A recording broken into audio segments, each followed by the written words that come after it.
to the Northman.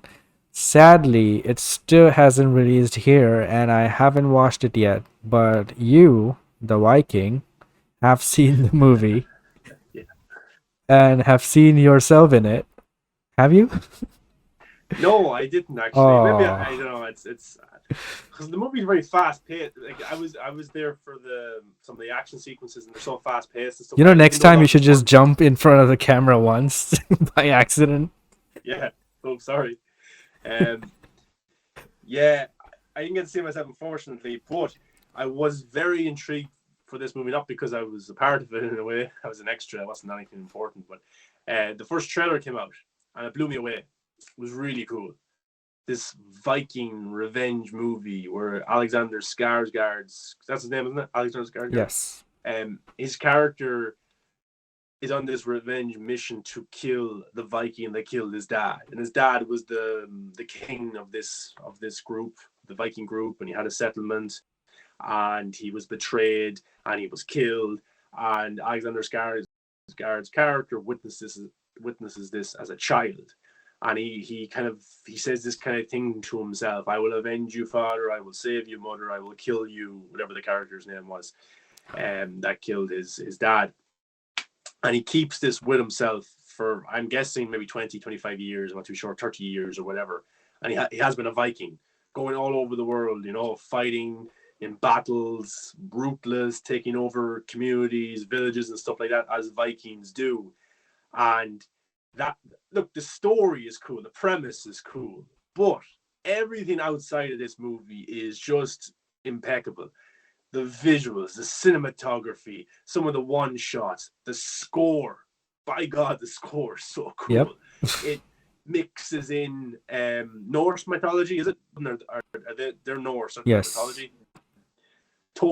Thor, Odin, Beowulf, all these other sorts of stories are all mixed into this, intertwined, because the Vikings loved all that kind of stuff, and they believe that this is what they're doing is following in the footsteps of the gods, and the gods want this and all that kind of stuff. Anya Taylor Joy is in it. She's fine. She's not given a lot to do, but she's fine. She's really good. Ethan Hawke is in the film for the first 15, 20 Nicole minutes, Kidman. and Nicole Kidman's in it too. Um, Really, really good movie. And it's a shame that not a lot of people are seeing it right now. I don't think it's doing that majorly well at the box office. I think it's made like 45, $70 million budget. But I think this movie will be watched over time on streaming service and stuff like that. But it deserves to be seen on the big screen. I was just intertwined with this world. This just what I was witnessing on the screen was just fantastic to watch. I'm glad I can say I got to watch the Northman in a theater. I got to sit down, watch it on a big screen, because that's where you have to see this movie to fully engage with it, to fully appreciate what Robert Edgers did with this one. Some of the battles are so cool. My adrenaline was pumping like throughout this movie. After the movie, I was like, wow, that was really, really cool. I want to go see this movie again. Some of the fight scenes are really, really cool. There's a really cool scene. It's in the trailer where the Vikings are coming across this settlement, this village, and they're going really slow, and they're spotted, and a spear is thrown towards the Vikings. And Alexander Skarsgård's character, in one motion, does like a twirl, but catches the spear and then comes around the other side and throws it back. That's in the trailer. That was cool. That whole scene. I think there was no cuts in that scene when I watched it. It was all one shot. Maybe might have been some stitches here and there, like stitching the scenes together, but it was all one shot, and that was cool. That was really cool. Alexander Skarsgård is huge in the movie. He is so muscular. He's intimidating. He's got long hair. He gets in these fights, and it's about him going across this journey to find the guy who killed his dad, and that's what his motivation is doing throughout the film. And yeah, some of the shot in Ireland, some of the shots are really cool, really cool, and the visuals. I can't praise this movie enough. It's fantastic, and it's. I wish it was a hit, because I don't know. I'd love to see maybe more in. I suppose it doesn't need a sequel or anything like that, but I'd love to see more Viking movies from Robert Eggers, because this is probably it's probably one of the most honest Viking movies. Like, the show Vikings was okay, but this one really goes into the Vikings were brutal. They took over people, they killed, they did all the terrible stuff that they did and stuff like that. So this was brutal. It was a very honest portrayal in the way of the Vikings and what they did and who they were from what we're told through stories. I'm really glad to hear that because that was one of the things that I was actually expecting because it's a Robert Eggers movie, right? What he does best is just go. I don't think, firstly, I don't think this will get a sequel because I, I'm, I'm not sure if he's interested in sequels to his movies. But what he does best is, he dives deep into the lore of whatever he's making.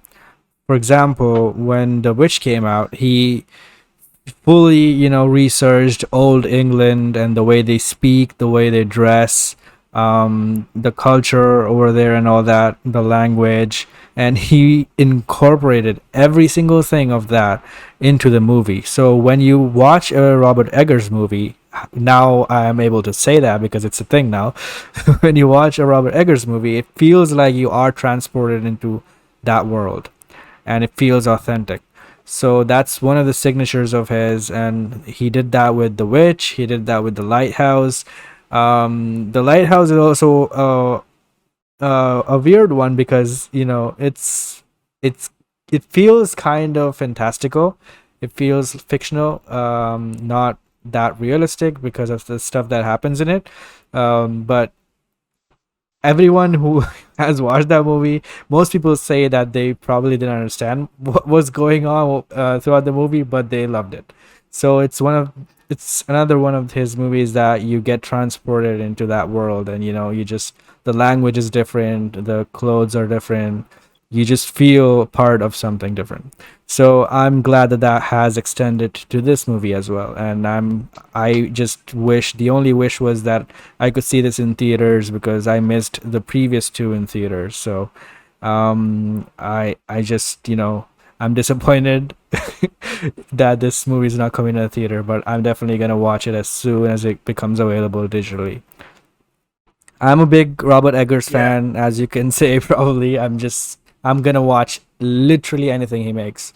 Series, movies, anything. He's just amazing. yeah, yeah. It's a really good one. And I actually liked how it mixed the Norse mythology in it because Thor is not Thor. Odin is mentioned a lot. Valkyrie is mentioned a lot, and like these Vikings, this is what they were told was like the gods and all that kind of stuff. And some of the characters have like visions of the god because like they're so intertwined with that kind of like that's their god. That's what they've been told. That's what they believe in, and this is why they think they're doing stuff like the fighting and their intentions and their revenge and stuff like that. So I liked how he mixed them together, but not in a way that you could say, "Oh, this is a grounded Vikings movie." It's just some of the characters kind of have Yeah. like their dreams and stuff like that are like of the Yep. gods. So I like that a lot as well. He doesn't. Yeah, that happens in both The Witch as well as the Lighthouse. It's like they get visions, but you never, you're never explained why they are getting visions. It just happens, so you just deal with it, Yeah. which I love. Yeah, William Dafoe's in this as well. He's a small role, but a weird role. Nice. He's actually a weird role as well. Um, but yeah, I can't praise the movie enough. I think it's one definitely to watch in some stage in theater. I prefer people to watch it in theaters, but if you can watch it at home, watch it at home. And yeah, it's really cool Viking movie. One of the best I think I've seen of the Viking era. Cannot wait.